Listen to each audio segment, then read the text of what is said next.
রাসূলুল্লাহ ইয়া হাবিবাল্লাহ, নবী গো, আমরা তো দেখি আপনার ডানে বামে কেউ নাই কেউ নাই, আপনি কেন নিজের পা মোবারক কখনো বাম দিকে বাঁকা করেন, কখনো ডান দিকে বাঁকা করেন, কি ব্যাপার কি ব্যাপার? আরে মুসলমান, আমার আপনার নবী ডাক দিয়ে বলেন, শুনে নাও শুনে নাও, আসমান থেকে আওয়াজ আসে, ইস্তাবশারা বিমাউতিহি আহলুস সামাই, চিৎকার দিয়ে কন্যা সুবহানাল্লাহ। আরে আমার সাহাবীর দল, শুনে নাও, আসমানের মধ্যে আনন্দ মুখরিত হয়ে গেছে। একজন ফেরেশতা উপরে ওঠে, আরেকজন ফেরেশতা নিচে নামে। ভালো করে শুনে নাও, দুনিয়া থেকে যখন ইমানদার মারা যায়, ইমানদার মারা যায়, ইমানদারের রূহটা দুনিয়ায় থাকে না, সোজা আল্লাহ পাকের আরশ আজিমের নিচে গিয়ে সিজদা লাগায়। ও মুসলমান ভাইরা, আমার বন্ধুরে, আসমানের ফেরেশতা আনন্দ মুখরিত হয়ে গেছে, আনন্দ মুখরিত হয়ে গেছে। ওরে মুসলমান, সাহাবীরা ডাকতে বলে, ইয়া রাসূলুল্লাহ, কেন আপনার কদমটাকে ডানে ভাবে বাঁকা করলেন, ক্রস করে গেলেন? ও মুসলমান, আমার আপনার নবী, রহমতের নবী ডাক দিয়ে বলতেছেন, শোনো শোনো, আমি যা দেখি তোমরা তা দেখতে পারো না। আমি দেখলাম সাদের ঘরের মধ্যে এমন কোন জায়গা নাই, এমন কোন জায়গা নাই যেখানে ফেরেশতারা এসে দাঁড়ায় নাই, যেখানে ফেরেশতারা এসে বসে নাই। একটুখানি জায়গা নাই যেখানে আমি নবী পূর্ণাঙ্গ কদম বাড়াইবো, যেখানে আমি নবী পূর্ণাঙ্গ পাটা রাখবো, কোথাও কোনো জায়গা নাই। এই জন্য আমি পাটা বাঁকা করলাম, পাটা বাঁকা করলাম, পাটা বাঁকা করার পর সাদের পাশে এসে বসলাম। আরে মুসলমান ভাইরা, আমার বন্ধুরে, সাদ দুনিয়া থেকে চলে গেছেন, আপনিও দুনিয়া থেকে যাইবেন। এ মুসলমান, বাবাও তো চলে গেছে, মাও তো চলে গেছে, ভাইও তো চলে গেছে। আরে মুসলমান, আজকে আমি আছি, কালকে নাও থাকতে পারি, কথা বলেন ঠিক কিনা? আরে মুসলমান, যে সমস্ত সাহাবায়ে আজমাইন দুনিয়া থেকে জান্নাতের সার্টিফিকেট পাইছে, রে মুসলমান, জান্নাতে কোন নিয়ামতের মধ্যে থাকবে, কোন বালাখানার মধ্যে থাকবে, এইগুলো আল্লাহ পাক রব্বুল আলামিন দেখায় দিয়েছে। তারপরেও ওই সমস্ত সাহাবীদের ভিতরে কি পরিমাণ আল্লাহর ভয়, কি পরিমাণ আল্লাহর ভয়! আমার আল্লাহ বলে, ইন্না আউলিয়া আল্লাহি লা খাউফুন আলাইহিম ওয়ালা হুম ইয়াহজানুন। চিৎকার দিয়ে কন্যা আল্লাহু আকবার, আরো জোরে কর আল্লাহু আকবার। আরে মুসলমান, যারা আল্লাহকে বন্ধু বানায়, আল্লাহকে বন্ধু কারা কারা বানাইতে চান, দুখানা হাত তুলে আল্লাহকে দেখায় দেন, আল্লাহু আকবার। আর একটু ধরুন, আল্লাহু আকবার। ও মুসলমান, আল্লাহকে যারা বন্ধু বানাইতে চায়, যারা আল্লাহকে প্রেমাস্পদ বানাইতে চায়, ও মুসলমান, আমার আল্লাহ বলেন, তাদের কোনো ভয় নাই, ভীতি নাই, পেরেশানি নাই, টেনশন নাই। আল্লাহ তার বন্ধু, তার কোনো ভয় আছে, কোনো পেরেশানি আছে? আরে মুসলমান, ওই যে আল্লাহ পাক রব্বুল আলামিনকে বন্ধু বানাইছিলেন মুসলিম জাহানের দ্বিতীয় খলিফা হযরত ওমর ফারুক রাদিয়াল্লাহু তাআলা আনহু। ভালো করে শুনে নেন, কিতাবের মধ্যে লেখেন, খলিফাতুল মুসলিমিন ওমর ফারুক রাদিয়াল্লাহু তাআলা আনহু ফজরের নামাজে যখন দাঁড়ায় গেছেন, ও মুসলমান, বেঈমানের গোষ্ঠী খলিফাকে শাহাদাতের পিয়ালা পান করাইছেন। খলিফাতুল মুসলিমিন ওমর ফারুক রাদিয়াল্লাহু তাআলা আনহু, ও মুসলমান, তরবারির আঘাত খাইছেন, জখম হইছেন। আরে মুসলমান, বাসায় আসলেন, বাসায় আসার পর যখন চিন্তা করছেন, আমি ওমর হয়তো বেশি দিন দুনিয়াতে থাকবো না, ও মুসলমান, আমি দুনিয়া থেকে চলে যাবো, রে মুসলমান। খলিফার সুলতান আব্দুল্লাহকে ডাক দিল, ওগো আব্দুল্লাহ, শোনো, দুনিয়ার মধ্যে আমার বন্ধু ছিল বিশ্বদুলাল, দুনিয়ার মধ্যে আমার বন্ধু ছিল আবু বকর। আরে আব্দুল্লাহ, যাও, কখন যেন দুনিয়া থেকে বিদায় হই, আমার তো ভালো লাগে না, আমার কেমন যেন মন চাইতেছে আমি আমার বন্ধুর সাথে মিশে যাচ্ছি। ও মুসলমান ভাইরা, আমার বন্ধুরে, আব্দুল্লাহ বলতেছেন, বাবাজি কি বলতেছেন আপনি বলেন। খলিফাতুল মুসলিমিন ওমর ফারুক রাদিয়াল্লাহু তাআলা আনহু ডাক দিয়ে বলে, আব্দুল্লাহ, শোনো, ওই যে আম্মা জান আয়েশা সিদ্দিকা রাদিয়াল্লাহু তাআলা আনহা, সেখানে যাও, যাওয়ার পরে একটা দাবি করবা। বলে, কি দাবি করব? বলে, আম্মা জানের কাছে বলবা আমাকে যখন নবীজির বাম পাশে ঘুমানোর ব্যবস্থা করে দেয়, আম্মা জান আয়েশা সিদ্দিকা রাদিয়াল্লাহু তাআলা আনহা যেন অনুমতি দেয়।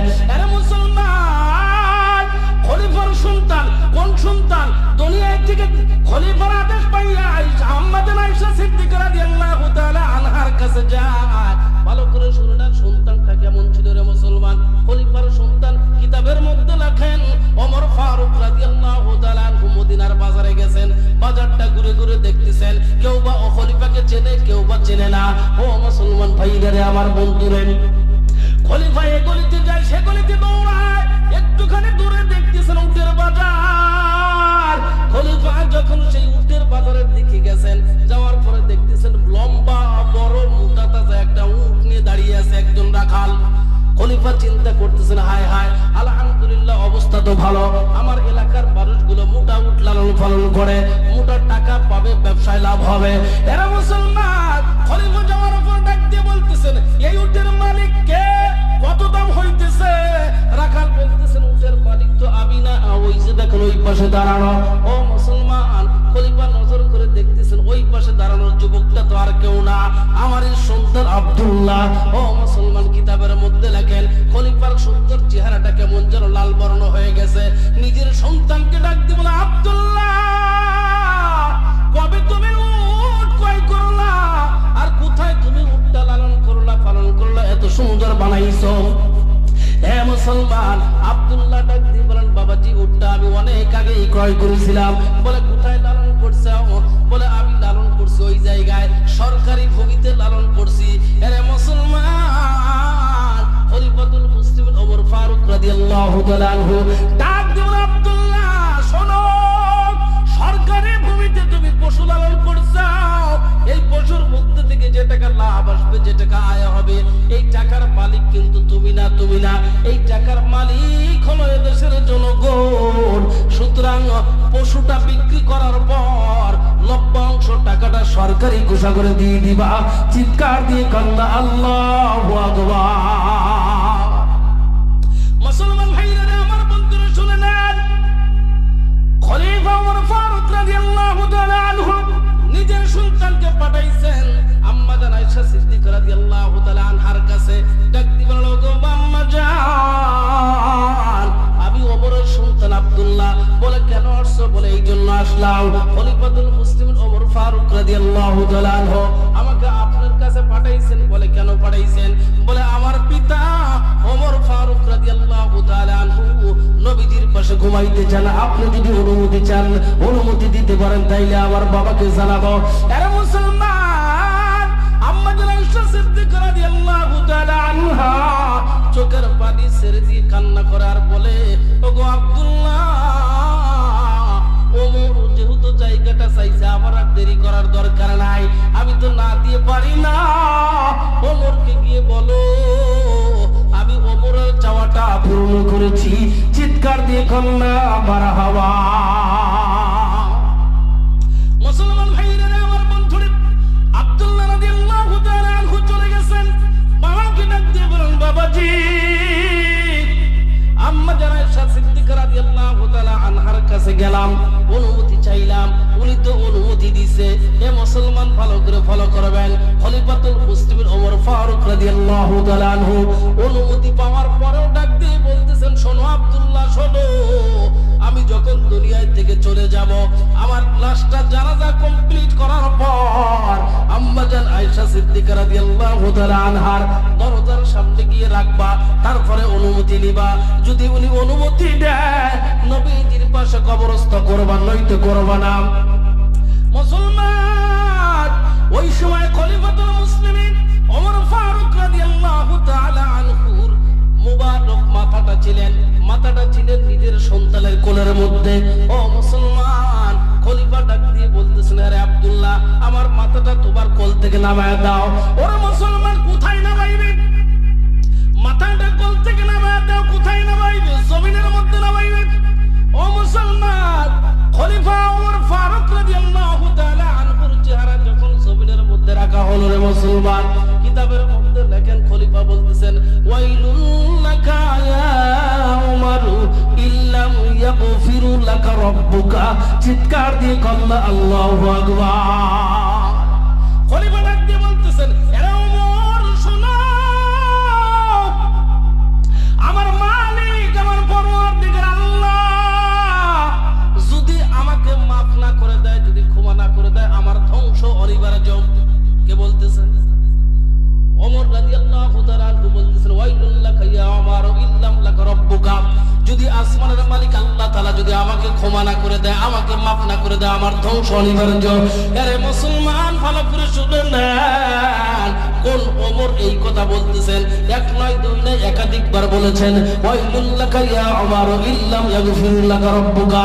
ও মুসলমান ভাইরা, আমার বন্ধুরে, যেই ওমরের শানে বিশ্বদুলাল বলেছেন, শোনো, ওমর তো সেই ব্যক্তি যেই ওমরের ওসিলায় 22 লক্ষ বর্গ মাইলের মানুষ ইসলাম ধর্ম গ্রহণ করেছেন। মারহাবা কন্যা। কয় লক্ষ বর্গ মাইল? কয় লক্ষ বর্গ মাইল? রাসূল বলেন 22 লক্ষ বর্গ মাইলের মানুষ ওমরের ওসিলায় করে ইসলাম ধর্ম গ্রহণ করেছেন। রাসূল বলেন, ওমর তো সেই ওমর যেই ওমরের ক্ষেত্রে, যেই ওমরের শান আল্লাহর রাসূল আরাফার ময়দানে বলতেছেন, শোনো, 16 লক্ষ সাহাবীদের সামনে রেখে আল্লাহর রাসূল বলতেছেন, শোনো, আসমানের মালিক আল্লাহ তাআলা আজকে আমার সাহাবীদের নিয়ে গর্ব করেন। সুবহানাল্লাহ। আসমানের মালিক আল্লাহ আজকে আমার সাহাবীদের নিয়ে গর্ব করেন, বিশেষ করে ওমরকে নিয়ে গর্ব করে। ও মুসলমান, ওমর তো সেই ওমর যার শানে আল্লাহর রাসূল বলেন, ওমর যেই রাস্তা দিয়ে হেঁটে যায় ওই রাস্তা দিয়ে কখনো শয়তান হাঁটে না। আল্লাহ রাসূল বলেন, আমার পরে যদি কেউ নবী হয় আসতো, সেটা আর কেউ না, সেটা হলো ওমর। আরে মুসলমান, যেই ওমরের শানে 22 লক্ষ বর্গ মাইলের মানুষ ইসলাম ধর্ম গ্রহণ করলো, যেই ওমরকে নিয়ে আল্লাহ তাআলা গর্ব করে, যেই ওমরের শানে আল্লাহ রাসূল বলেন, ওমর রাস্তা দিয়ে হাঁটলে শয়তান হাঁটে না, যেই ওমরের শানে আল্লাহ রাসূল বলেন, আমার পরে যদি কেউ নবী হতো, সেটা আর কেউ না, ওমর। ওরে মুসলমান, সেই ওমর অন্তে মুহূর্তে বলতেছেন, ওয়াইলুল লাকা ইয়া উমর ইল্লাম ইয়াগফির লাকা রাব্বুকা। আল্লাহ যদি আমাকে মাফ না করে দেয়, আমার ধ্বংস অনিবার্য, অনিবার্য। ও মুসলমান, ওমর তো জান্নাতি সনদপত্র, ওমর তো জান্নাতি সার্টিফিকেট পাইছেন। ওমরের শানে আল্লাহ গর্ব করে, ওমরের জন্য বিশ্বদুলাল প্রশংসা করে, ওমরের জন্য বিশ্বদুলাল প্রশংসা করে। সেই ওমর রাদিয়াল্লাহু তাআলা আনহু নিজের ব্যাপারে এইরকম চিন্তা করে, এইরকম চিন্তা করে। আরে মুসলমান, ভালো করে শুনে নেন, কিতাবের মধ্যে লেখেন, ওমর রাদিয়াল্লাহু তাআলা আনহুর জানাজার নামাজটা পড়াইছেন হযরত সুহাইব রাদিয়াল্লাহু তাআলা আনহু। ও মুসলমান, জানাজার নামাজ কমপ্লিট করার পরে আম্মাজান আয়েশা সিদ্দিকা রাদিয়াল্লাহু তাআলা আনহার নবীজির হুজরা খানার সামনে নিয়ে জামরের যখন রাখা হয়, খলিফাতুল মুসলিমিনের সন্তান আব্দুল্লাহ চলে যায়। আম্মাজান আয়েশা সিদ্দিকা রাদিয়াল্লাহু তাআলা আনহাকে বলতেছেন, ওগো আম্মাজান, আমার বাবা এখানে হাজির হয়ে গেছে। ও মুসলমান, আপনি একটু যদি অনুমতি দিতেন ভালো হইতো। আম্মাজান আয়েশা সিদ্দিকা রাদিয়াল্লাহু তাআলা আনহা ঘর থেকে বেরিয়ে গেলেন। এরে মুসলমান, হযরত আব্দুল্লাহ ইবনে আব্বাস রাদিয়াল্লাহু তাআলা আনহু খলিফাতুল মুসলিমিন ওমর ফারুক রাদিয়াল্লাহু তাআলা আনহুর জন্য কবরটা খনন করে। কবরটা খনন করতেছেন, কবরটা বানাইতেছেন। এরা মুসলমান, আব্দুল্লাহ ইবনে আব্বাস রাদিয়াল্লাহু তাআলা আনহু বলতেছেন, আমি যখন ওমরের জন্য কবরটা খনন করতেছিলাম, বানাইতেছিলাম, হঠাৎ দেখি পিছন থেকে কে যেন আমার কাঁধের উপরে হাত রাখলো।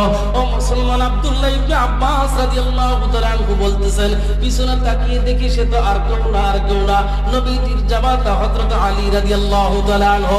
এরা মুসলমান, হযরত আলী রাদিয়াল্লাহু তাআলা আনহু আব্দুল্লাহ ইবনে আব্বাস রাদিয়াল্লাহু তাআলা আনহুর মাথার উপরে কাঁধের উপরে হাতটা রেখে বলতেছেন, ওগো ভাই আব্দুল্লাহ, শোনো শোনো শোনো। বলে, কি বলতে চাও? শোনো। হযরত আলী রাদিয়াল্লাহু তাআলা আনহু বলতেছেন, আমি নবীজির মুবারক জবান দিয়ে এক নয় দুই নয় একাধিকবার শুনেছি। বলে, আমার পাশে ঘুমাইবে আমার বন্ধু আবু বকর ওমর, আমার পাশে ঘুমাইবে আমার সাহাবী আবু বকর ওমর, আমার পাশে ঘুমাইবে আমার সাথী আবু বকর ওমর। চিৎকার দিয়ে কন্যা সুবহানাল্লাহ, আরো জোরে কন্যা সুবহানাল্লাহ। আরে মুসলমান ভাইরা, আমার বন্ধুরা বলতেছিলাম, প্রত্যেকটি মানুষ যখন গুনার দিকে পা বাড়ায়, যখন গুনাহ করবে, এই গুনার কারণে রিজিকের দরজা বন্ধ হয়ে যায়। গুনার কারণে প্রত্যেকটি মানুষের যখন মালাকুল মউত আজরাইল আলাইহিস সালাতু ওয়াস সালাম আসবে, দুইজন ফেরেশতা তার সাথে লাগানো থাকবে, বান্দা কোন অঙ্গ দ্বারা কতটুকু গুনাহ করছেন এই জবাবটা শোনার জন্য। মুসলমান ভাইরা, এই দুনিয়াতে এমন কোন ব্যক্তি নাই যার জীবনে কোনো গুনাহ নাই। এরকম আছে নাকি? কথা কয় না, আছে নাকি? ও মুসলমান, আমার আপনার সৃষ্টিকর্তার নাম কি? জোরে কয় না।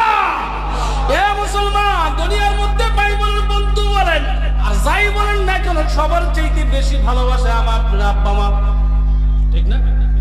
মা বাবা সন্তানকে সবচেয়ে বেশি ভালোবাসে, আর কেউ এত ভালোবাসে? আরে মুসলমান ভালো করে শুনে নেন, প্রত্যেকটি মা বাবার চাইতে 70 গুণ বেশি ভালোবাসে আল্লাহ বান্দা বান্দিকে। আস্তে করে আর একটু আস্তে করে। এরা মুসলমান কয় গুণ বেশি ভালোবাসে? আর একটু জোরে বলেন, কয় গুণ? ও মুসলমান, একজন বান্দা যখন জেনে গুনাহ করে, না জেনে গুনাহ করে, মুসলমান রাতের অন্ধকারে গুনাহ করছে, দিনের আলোতে গুনাহ করছে। ও মুসলমান ভাইরা, আমার বন্ধুরে ভালো করে শুনে নেন, হয়তোবা আজকের মাহফিলটা আমার জীবনের শেষ মাহফিল, আজকের আলোচনা শোনাটা আপনার জীবনের শেষও হতে পারে, ঠিক না? এরা মুসলমান, বান্দা সেই জমিনের মধ্যে গুনার পাল্লা যখন অতিরিক্ত হয়, ও মুসলমান ভাইরা, আমার বন্ধুরে, জমিন আল্লাহকে ডাক দিয়ে বলে, রব্বুল আলামিন, আল্লাহ গুনাহ বেশি করে ফেলছে রে আল্লাহ, নাফরমানি করে, নাশকর করতেছে রে আল্লাহ, একটাবার অনুমতি দাও, নাফরমান বান্দাদেরকে ধ্বংস করে দেব, ধ্বংস করে দেব।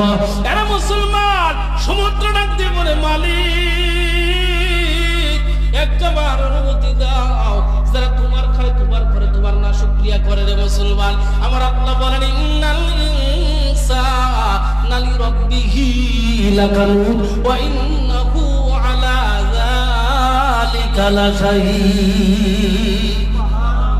মুসলমান ভাইরা, আমার বন্ধুরা ভালো করে শুনে নেন, জমিন যখন মালিককে বলে, মালিক অনুমতি দাও, নাফরমান বান্দাদেরকে ধ্বংস করে দেব, সমুদ্র বলতেছে অনুমতি দাও, নাফরমান বান্দাদেরকে ধ্বংস করে দেব। এ মুসলমান আসমানে ফেরেশতা ডাক দিয়ে বলে, নাফরমান বান্দাদেরকে ধ্বংস করে দেব। ও মুসলমান ভাইরা, আমার বন্ধুরে, আমার আল্লাহ দয়াময় আল্লাহ, দয়াময় আল্লাহ কি জবাব দেয় ভালো করে শুনে নেন। আল্লাহ বলেন, ফাইন আবদুকুম ফাশালুকুম বিহি। এ জমিনে, সমুদ্র, এ আসমানে ফেরেশতারা শুনে নাও, শুনে নাও, বান্দা বানাইছি আমি, হিসাব নিকাশ বুঝে নেব আমি। তোমাদেরকে তো, তোমরা তো বান্দা বানাও নাই, তোমাদের যে জন্য বানানো হয়েছে তোমরা ওই দায়িত্ব পালন করো, বান্দা নিয়ে বাড়াবাড়ি করার অধিকার তোমাদের না। এ মুসলমান ভাইরা, আমার বন্ধুরা, ইনাতানি কবিলতাহু, সেই বান্দা রাতে অন্ধকারে গুনাহ করছে, রাত্রে যখন বান্দা তওবা করে নেয়, আমার আল্লাহ বলতেছেন, বান্দা রাত্রে গুনাহ করছো, রাত্রে তওবা করো, আমি আল্লাহ কবুল করে নেব। ও মুসলমান ভাইরা, আমার বন্ধুরে, সমাজের প্রত্যেকটি লোক যখন একত্রিত হইয়া তওবা করে, আমার আল্লাহ খুশি হয় না বেজার হয়? জোরে কান, খুশি না বেজার?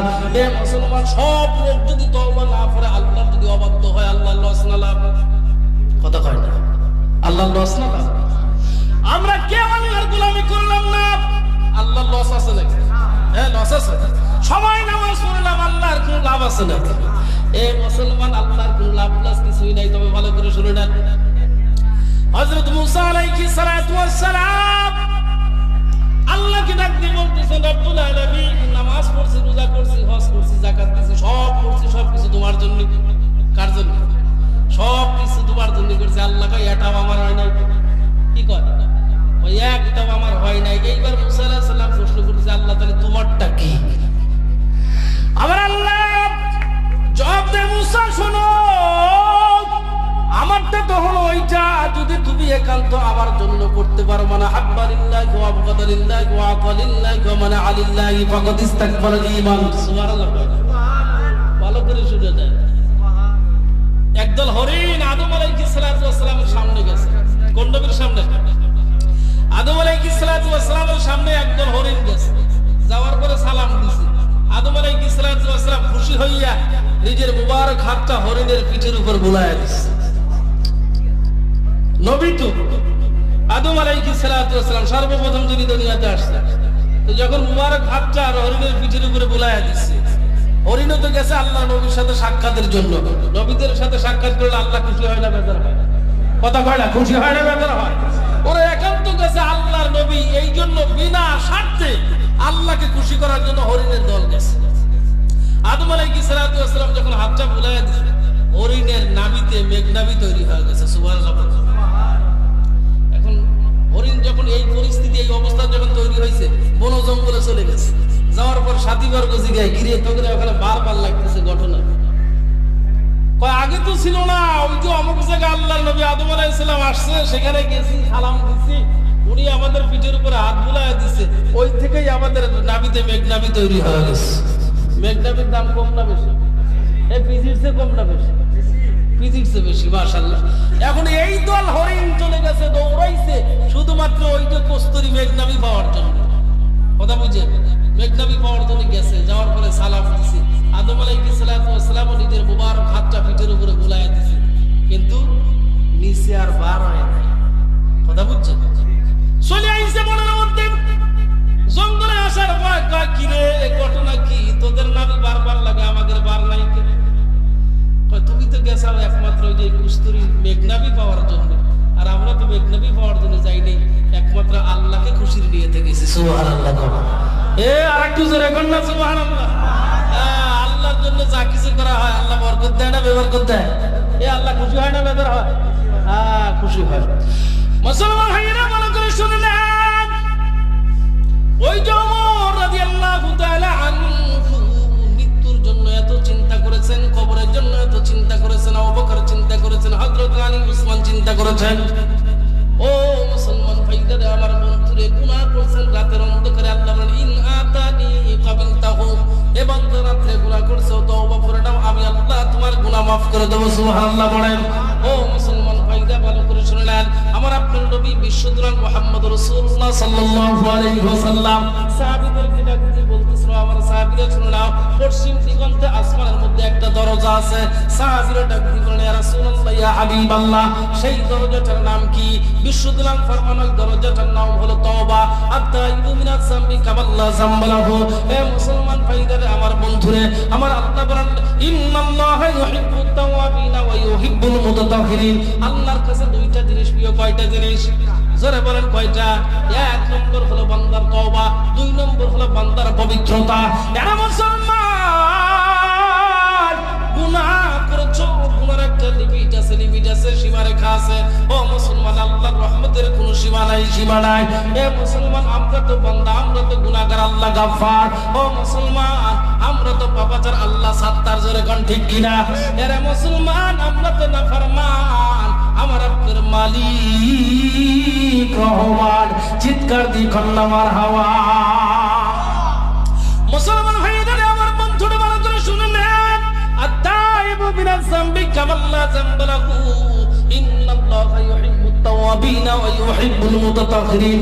আল্লাহর কাছে কয়টা জিনিস প্রিয়? জোরে বলেন কয়টা? এক নম্বর হলো বান্দার তওবা, দুই নম্বর হলো বান্দার তওবা, এই দুই নম্বর হলো বান্দার পবিত্রতা। হে মুসলমান ভালো করে শুনে নেন, ওই যে নবীজির প্রিয় সাহাবী হযরত আবু হুরায়রা রাদিয়াল্লাহু তাআলা আনহু প্রত্যেক দিন 12,000 বার ইস্তেগফার করেছেন। কতবার? জোরে কন্যা কতবার? ও মুসলমান, হযরত সালমান ফারসি রাদিয়াল্লাহু তাআলা আনহুর কাছে এক ব্যক্তি আসলেন, আসার পরে বলতেছেন, ও ভাই সালমান, আমি তো রোগাক্রান্ত, কি করা যায়? সালমান ফারসি রাদিয়াল্লাহু তাআলা আনহু বলতেছেন, বেশি বেশি ইস্তেগফার করো। আরেকজন ব্যক্তি এসে বলতেছেন, সালমান রে, আমার পরিবারের মধ্যে কোনো অর্থ নাই, অভাব অনটনের মধ্যে ভরা। সালমান ফারসি বলতেছেন, শোনো ভাই শোনো। সালমান ফারসি রাহমাতুল্লাহ আলাইহি বলতেছেন, শোনো, তুমি বেশি বেশি করে ইস্তেগফার করো। এরে মুসলমান, আরেকজন ব্যক্তি এসে বলতেছেন, ও ভাই সালমান, আমার পরিবারের মধ্যে বিপদ সব সময় লেগেই থাকে, বিপদ থেকে মুক্ত হওয়া যায় না। ও মুসলমান, সালমান ফারসি রাহমাতুল্লাহ আলাইহি বলতেছেন, ও ভাই শোনো, বেশি বেশি করে ইস্তেগফার করো। আরেকজন বান্দা এসে বলতেছেন, ও ভাই সালমান, আমার তো সন্তানাদি হয় না, বিবাহের বয়স হয়ে গেল 32 বছর। এর মুসলমান, সালমান ফারসি রাহমাতুল্লাহ আলাইহি বলতেছেন, ভয় নাই, টেনশন নাই, চিন্তার কোনো কারণ নাই। বলে কি করা যায়? বলে বেশি বেশি ইস্তেগফার করো। এরা মুসলমান, রোগ তো 4টা, ওষুধ কয়টা? জোরে কোন, রোগ কয়টা? রোগ কয়টা? রোগ 4টা, ওষুধ কয়টা? ও মুসলমান ভাইরা আমার বন্ধুরে, একটাই মাত্র ওষুধ, বেশি বেশি ইস্তেগফার করো। ও মুসলমান ভাইরা, আবু হুরায়রা রাদিয়াল্লাহু তাআলা আনহু প্রত্যেকদিন 12,000 বার ইস্তেগফার করেছেন। আমার আপনার নবী বিশ্বদুলাল মুহাম্মদুর রাসূলুল্লাহ সাল্লাল্লাহু আলাইহি ওয়াসাল্লাম প্রতিদিন 70 বার করেছেন আস্তাগফিরুল্লাহ। মুসলমান ভাইরা আমার বন্ধুরে ভালো করে শুনে নেন, নবীজি সাল্লাল্লাহু আলাইহি ওয়াসাল্লামের জামানার একটা কথা বলতেছি। একজন মহিলা আসছেন নবীজি দরবারে, ডাক দিয়ে বলে, ইয়া রাসূলুল্লাহ, ইয়া হাবিবাল্লাহ, নবী গো, আমার নিজের অজান্তে আমি একটা গুনাহ করে ফেলেছি। ও মুসলমান ভাইরা, বিশ্বদুলার ডাক দিয়ে বলে, ও আল্লাহর বান্দী, তুমি কেমন গুনাহ করেছো? ও মুসলমান ভাইরা, আল্লাহর বান্দী উত্তর দেয়, ইয়া রাসূলুল্লাহ, ইয়া হাবিবাল্লাহ, নবী গো, ওই গুনাহের ফসল আমার পেটের মধ্যে গাঁথা। এরে মুসলমান, এই গুনার কি শাস্তি হবে, কি রায় হবে? এখনো আসমানের মালিকের পক্ষ থেকে নবীর কাছে কোনো হুকুম আসে নাই। আমার আপনার নবী ডাক দিয়ে বলেন, আল্লাহর বান্দা শোনো, তোমার গুনাহের ফসল তোমার পেটের মধ্যে, এখনো রায় দেওয়ার মতো কোনো ক্ষমতা আমার নাই। তোমার সন্তান যখন ভূমিষ্ঠ হয় ওই সময় তুমি আমার কাছে আসবা। মুসলমান ভালো করে শুনে নেন, ভালো করে শুনে নেন। আল্লাহর বান্দি 9 মাস 10 দিন বলেন আর 10 মাস 10 দিন বলেন, এই বছর এই মাসগুলো অতিক্রম করার পরে আল্লাহর কাছে, আল্লাহর নবীর কাছে গেছেন ভূমিষ্ঠ সন্তানটা কাঁধের মধ্যে লইয়া। ডাকতে বলে, ইয়া রাসূলুল্লাহ, নবী গো, শয়তানের দুকায় পড়ে গুনাহ করেছিলাম, গুনাহের ফসল আমার পেট থেকে বের হয়ে গেছে, ভূমিষ্ঠ সন্তান লইয়া আপনার কাছে আসছি। নবী গো, আমার গুনাহের অপরাধের কারণে যে শাস্তি হয় সেই শাস্তিটা প্রদান করেন।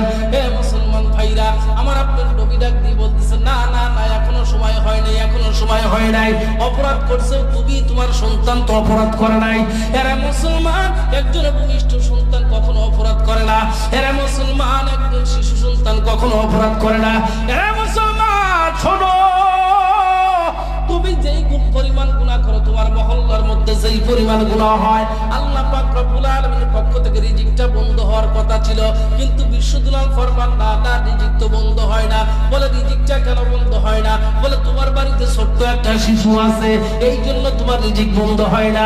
বলে, তোমার বাড়িতে একজন দাড়িওয়ালা মুরব্বী আছে, যেই মুরব্বীর দাড়িগুলো পেকে গেছে, আমার আল্লাহ পাক রব্বুল আলামিন ওই শিশু বাচ্চার বয়োবৃদ্ধ মানুষটার ওসিলা করে তোমার সামনে সুন্দর খাবারের ব্যবস্থা করে। চিৎকার দিয়ে কন্যা সুবহানাল্লাহ। মুসলমান ভাইরা, আমার বন্ধুরা, আল্লাহর মন্দিরের ভিতরে কষ্ট, কবে আমার সন্তান বড় হবে ওই দিন গুনাহ থেকে মুক্তি পাবো। চিন্তা করে, এই গুনাহ তার পেটের মধ্যে 10 মাস ওয়েট করছেন, 10 মাস ধৈর্য ধারণ করছেন। 10 মাস পরে নবীজির কাছে, ইয়া রাসূলুল্লাহ, বলেন বলেন, গুনাহ করছি, আল্লাহ যেন মাফ করে দেয়, আল্লাহ যেন মাফ করে দেয়। এরা মুসলমান, ওই মহিলা আল্লাহর বান্দি একবেলা সন্তানকে দুধ পান করায়, আর একবেলা সন্তানকে ভ্যারাইটিস খাদ্য খাওয়ায়, কখনো রুটি, কখনো খুরমা খাওয়ায়, কখনো খেজুর খাওয়ায়। ও মুসলমান ভাইরা, আমার বন্ধুরে, নিয়ম ছিল 2 বছর 2.5 বছর সন্তানকে দুধ পান করাইবে। হে মুসলমান, সবে মাত্র যখন 15 মাস হয়, 16 মাস হয়, এই সময় আল্লাহর বান্দি কি করছেন, ওই সন্তানটা নিজের কোলের মধ্যে নিছেন, এক হাতের মধ্যে একটা রুটি দিছে, এক হাতের মধ্যে একটা রুটি দিয়ে নবীজির দরবারে গেছে। ডাক দিয়ে বলে, ইয়া রাসূলুল্লাহ, ইয়া হাবিবাল্লাহ, নবী গো, আপনি দেখেন আমার সন্তান আর দুধ পান করে না, আমার সন্তান এখন অন্য খাবার খায়, অন্য খাদ্য খায়। ইয়া রাসূলুল্লাহ, আপনি আমার অপরাধের শাস্তি দিয়ে দেন। আরে মুসলমান, যখন আল্লাহর বান্দা যখন নবীদের সামনে এমনি করে দাবি জানাইছেন, আল্লাহ নবী সাল্লাল্লাহু আলাইহি ওয়াসাল্লাম শাস্তির ব্যবস্থা করেছেন। ও মুসলমান, যখন কবর পর্যন্ত খনন করা হয়, কিতাবের মধ্যে লেখেন, দূর থেকে যখন পাথর নিক্ষেপ করা হয়, পাথর নিক্ষেপ, হে মুসলমান, পাথরের আঘাতে আল্লাহর বান্দির শরীর ফেটে যখন এক ফোঁটা রক্ত থমকে আব্দুল্লাহ ইবনে ওমর রাদিয়াল্লাহু তাআলা আনহুর শরীরের মধ্যে লেগে গেল। আব্দুল্লাহ ইবনে ওমর ডাক দিয়ে বলে, হায় হায়, কি হয়ে গেল? একজন পাপিষ্ঠ মহিলার শরীরের নাপাক রক্ত আমার শরীরের মধ্যে লেগে গেছে। যখন ধিক্কার জানায়, ধমক দিয়ে রাগান্বিত হয়, বিশ্বদুলার ডাক দিয়ে বলে, না না না, ধমক দেওয়ার কিছুই নাই।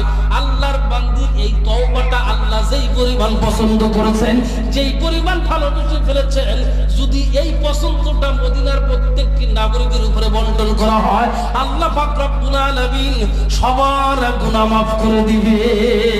আর জোরে বলেন সুবহানাল্লাহ। ও মুসলমান ভাইরা, আমার বন্ধুরে, আমার আপনার মৃত্যু আছে না নাই? জোরে বলেন, আছে না নাই?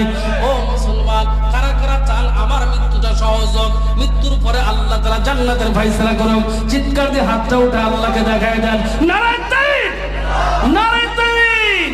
আল্লাহ সবাইকে কবুল করুক, জোরে বলুন আমিন। এ মুসলমান, অনেকের বাবা চলে গেছেন, অনেকের মা চলে গেছেন, ভাই চলে গেছেন, বন্ধু চলে গেছেন, মুহাব্বতের স্ত্রী চলে গেছেন, কলিজার টুকরা সন্তান দুনিয়া থেকে চলে গেছে। গেছে না নাই? গেছে না? গেছে না? এ মুসলমান, ভালো করে শুনবেন, যারা কবরে আত্মীয় স্বজনের জন্য সওয়াব পৌঁছাইতে চান, কারা কারা রাজি আছেন হাত তোলেন। আল্লাহ সবাইকে কবুল করুক, জোরে বলেন আমিন। হে মুসলমান, ভালো করে শুনে নেন, আমার বাবা দুনিয়া থেকে চলে গেছেন, আমার মা চলে গেছেন, আমার সন্তান দুনিয়া থেকে চলে গেছেন, আমার বন্ধু দুনিয়া থেকে চলে গেছেন। ওই যে 3.5 হাত কবরের পাশে গিয়ে দাঁড়াই, একবার 1000 বার ডাকি, একবার কোনো উত্তর আসে না, কোনো উত্তর আসে না। এরা মুসলমান, নামাজের শেষে যখন দোকানে হাত উঠায়, কেমন যেন চোখ দিয়ে টাস টাস করে পানি চলে আসে। এ মুসলমান, কেন আসে? কেন আসে? ওই যে 2 বছর শেষ হয়ে যায়, ও মুসলমান, 1000 বার ডাকার পরেও বাবার মতো কারো পাওয়া যায় না, কারো পাওয়া যায় না। ও মুসলমান, ভালো করে শুনে নেন, ভালো করে শুনে যান। মাতআব ইবনে সুখাইর রাহমাতুল্লাহ আলাইহি নামক একজন জ্যেষ্ঠ বুজুর্গ মুহাদ্দিস, আল্লাহর খাস বান্দা, স্বপ্নের মধ্যে দেখতেছেন রে মুসলমান। স্বপ্নের মধ্যে কি দেখতেছেন? মনে করেন স্বপ্নের মধ্যে দেখতেছেন আমাদের বড় গ্রাম সমাজনারী কবরস্থান। এই কবরস্থানের দিকে স্বপ্ন দেখতেছেন। কি দেখতেছেন? বলে প্রত্যেকটি লোক, নারী, পুরুষ সবাই কি যেন কুড়াইতেছেন, কি যেন ঘুরতেছেন। ঘটনা কি? ঘটনা কি? সবাই বিষণ্ণ হৃদয় লইয়া, পেরেশান লইয়া, ভারাক্রান্ত হৃদয় লইয়া কি যেন কুড়াইতেছেন। আর একজন ব্যক্তি সিংহাসনের মধ্যে বসা, সুন্দর বেশভূষা নিয়ে বসা। এরা মুসলমান, হযরত মাতআব ইবনে সুখাইর রাহমাতুল্লাহ আলাইহি ডাক দিয়ে বলতেছেন, কি ব্যাপার? কিছুই তো বুঝলাম না। কবরে হাজার হাজার মানুষ, কবরস্থানে হাজার হাজার মানুষ, সবাই কি যেন কুড়াইতেছেন, কি যেন তালাশ করতেছেন, আর তুমি সিংহাসনের মধ্যে বসা, সুন্দর চেয়ারের মধ্যে বসা। ঘটনা কি? ব্যাপার কি? মুসলমান, আল্লাহর বান্দা উত্তর দেয়, ও আল্লাহর, শোনো শোনো শোনো, আমার তো ওই ছোট্ট ছোট্ট কাগজ কুড়ানোর দরকার নাই। বলে ছোট্ট ছোট্ট কাগজ কুড়ায় কি করতেছে? হে মুসলমান, আল্লাহর বান্দা উত্তর দেয়। কি উত্তর দেয় শোনেন। আল্লাহর বান্দা উত্তর দেয়, ও আল্লাহর ওলি মাতআব, শোনো, এই যে কবরস্থানের পাশ দিয়ে কত হাজি যায়, কত গাজী যায়, কত মাদ্রাসার তলবে ইলম যায়, কত মুসাফির যায়, কত অতিথি যায়। কেউ বা দুরূদ পড়ে, কেউ বা সূরা ফাতিহা পড়ে, কেউ বা নাস, কেউ বা ফালাক, কেউ বা সূরা ইখলাস তেলাওয়াত করে। এই ছোট্ট ছোট্ট সওয়াবগুলো এরা কুড়াইয়া কুড়াইয়া তালাশ করে, যেন কবরের জিন্দেগিটা আরামে থাকা যায়। এরে মুসলমান, মাতআব ইবনে সুখাইর ডাকতে বলে, আল্লাহর বান্দা, তুমি কেন কুড়াও না? আল্লাহর বান্দা জবাব দেয়, ও আল্লাহর বুজুর্গ মানুষ, শুনে নাও, অমুক এলাকার মধ্যে একটা বাজার আছে। বলে হ্যাঁ আছে। বলে ওই বাজারের মধ্যে একজন যুবক আছে, সুন্দর করে ছেলেটা, ওই ছেলেটা হলো আমার, ওই ছেলেটা তো হাফেজে কোরআন, বর্তমান মিষ্টির দোকানদার, মিষ্টির ব্যবসা করে খায়, কিন্তু সারাদিন মিষ্টি বেচে আর মনে মনে কোরআন তেলাওয়াত করতে থাকে।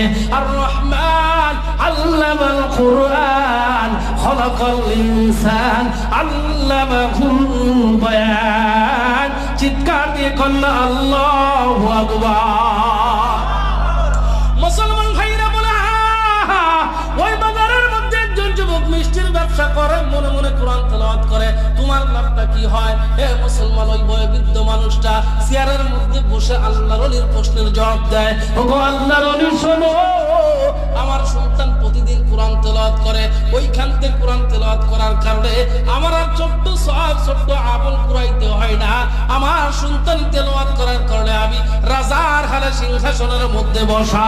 চিৎকার দিয়ে কন্যা মারহাবা। এরা মুসলমান, এমনি করে কিছুদিন চলে গেছেন। কিছুদিন যাওয়ার পরে আল্লাহর বান্দা মাতআব ইবনে সুখাইর রাহমাতুল্লাহ আলাইহি স্বপ্নের মধ্যে আবার দেখতেছেন। আজকে দেখতেছেন কেমন যেন সবাই কুড়ায়, সবাই কুড়ায়।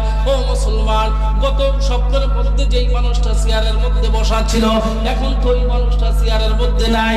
মাতআব ইবনে সুখাইর রাহমাতুল্লাহ আলাইহি প্রশ্ন করলেন, ওগো আল্লাহর বান্দা, তোমার কি চেয়ার নাই? আল্লাহর বান্দা জবাব দেয়, ও মাতআব শোনো শোনো শোনো, তুমি একটু খালি খবর নাও, গতকালকে আমার হাফেজে কোরআন সন্তানটা মারা গেছে। ওই সন্তানটা কোরআন তেলাওয়াত করতে পারে নাই, এই জন্য আমার জায়গাটা আর চেয়ারের মধ্যে হয় নাই। আরে মুসলমান, মাতরাদ ইবনে সুখাইর রাহমাতুল্লাহ আলাইহি হাঁটি হাঁটি পা করে বাজারের মধ্যে গেছেন। যাওয়ার পরে সেই দোকানের সামনে দাঁড়াইছেন। দোকানের সামনে দাঁড়ানোর পরে খবর পাওয়া গেল, হায় হায় কি ব্যাপার, গত বছর যে যুবকটাকে দেখে গেলাম মিষ্টির ব্যবসা করে, আজকে দেখি সেই যুবকটার এই দোকান বন্ধ। কি হয়েছে? বলে গতকাল ওই যুবকটা দুনিয়ায় থেকে মারা গেছে। আরে মুসলমান, মাতরাদ ইবনে সুখাইর রাহমাতুল্লাহ আলাইহি বলতেছে, হায় হায়, সন্তানের তেলাওয়াত নাই, বাবার কবরের মধ্যে আর কোনো নাজাত নাই, বাবা এখনো ছোট্ট ছোট্ট সব ফুরাইতেছে, ছোট্ট ছোট্ট আমল করাইতেছে। এরা মুসলমান শুনে নাও, আমার আপনার নবী ফরমান, ও যুবক, তোমার বয়স আছে মাত্র 30 বছর। কত বছর? জোরে বলেন, কয় বছর?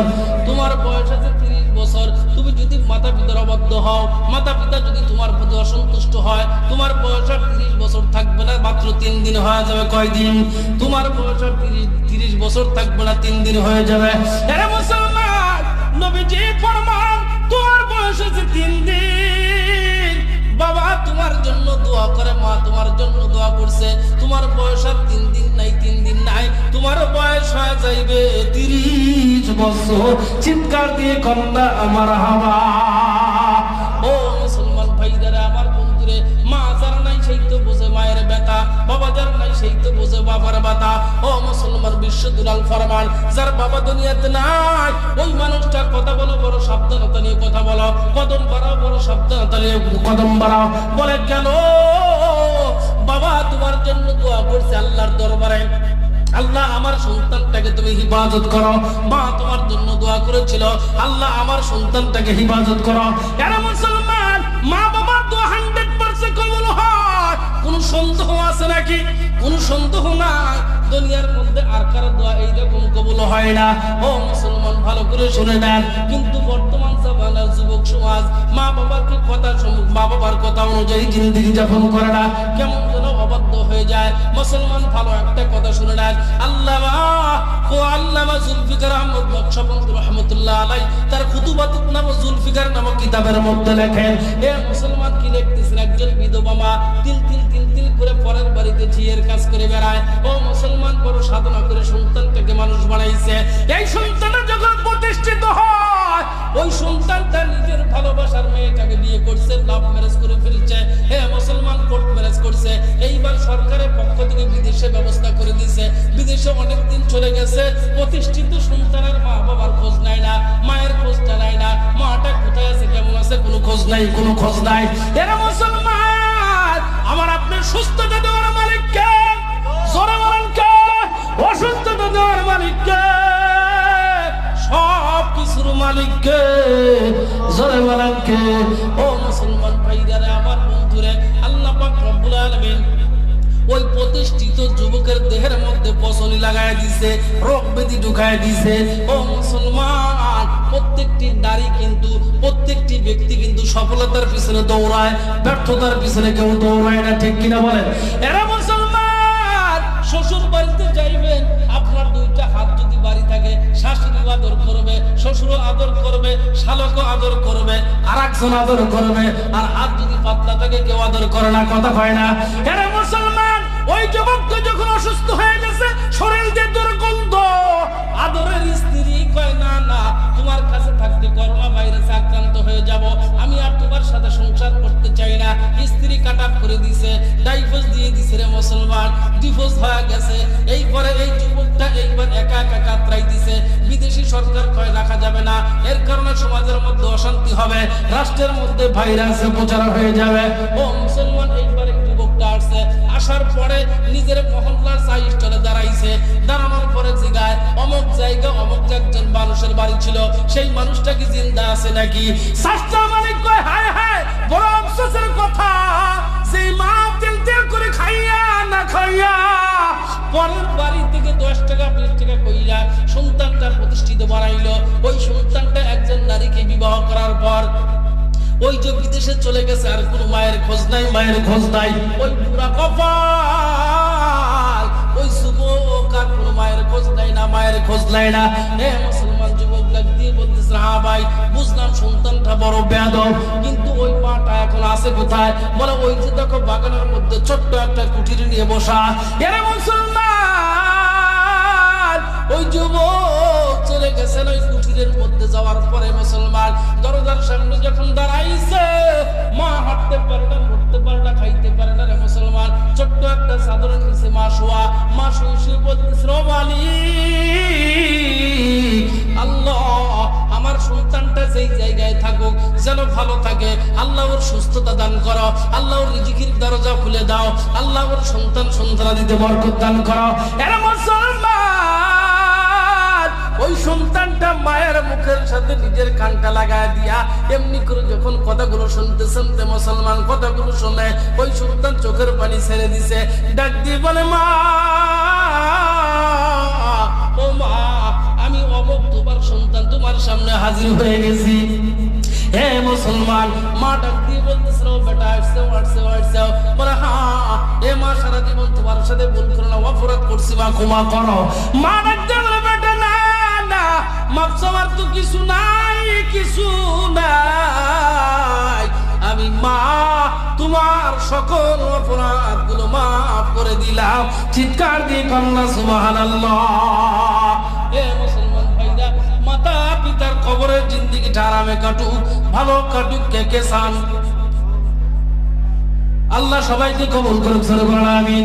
ও মুসলমান ভাইরা, আমার বন্ধুরে, পাইকর হাটি কেরাতুল কোরআন হাফিজিয়া মাদ্রাসার জন্য সর্বপ্রথম কোন ব্যক্তি আছেন ৫,০০০ টাকা, ১০,০০০ টাকা, ৫০,০০০ টাকা, ১,০০,০০০ টাকা আল্লাহ নবীর প্রতিষ্ঠানের জন্য, কবরের জিন্দেগিটা যেন আরাম আয়েশে কাটানো যায়, এই ক্ষেত্রে কোন ভাই আছেন সর্বপ্রথম দাঁড়ায় বলবেন, হুজুর ১,০০,০০০ টাকা, ৫০,০০০ টাকা, ১০,০০০ টাকা, ৫,০০০ টাকা, ২,০০০ টাকা। এখনো দানা সারাই নেই ২ মণ পেঁয়াজ, রসুন লাগাই নেই ১ মণ রসুন দান করবো, গম দান করবো, পেঁয়াজ দান করবো, যেটা পারে যতটুকু পারে। সময় নেই, আজকের আমার পরে আসবেন আব্দুল মতিন ভাই, তারপরে আজকের জালসার যিনি প্রধান আকর্ষণ উনি আসবেন। আবার সময় তো শেষ হয়েছে, একেবারে শেষ। খুব ১০ মিনিট আপনাদেরকে বিরক্তি করবো। কোন ভাই আছেন দিনই প্রতিষ্ঠানের জন্য, নিজের জন্য, নিজের জন্য কবরের জিন্দেগিটা যেন আরাম আয়েশের মধ্যে আল্লাহ কত ভাই ৫,০০০ আরে বড় ছোট্ট ভাই শুকুর আহমেদ ভাই, শুকুর ভাই দান করছেন ৫,০০০ টাকা। বাবাও জিন্দা, মাও জিন্দা, আরে দাদা দাদি, নানা নানি, শ্বশুর শাশুড়ি, এখানা বেগানা যারা কবরে আছে, আল্লাহ কবরখানা জান্নাতুল ফেরদৌস বানিয়ে দাও। জোরে বলা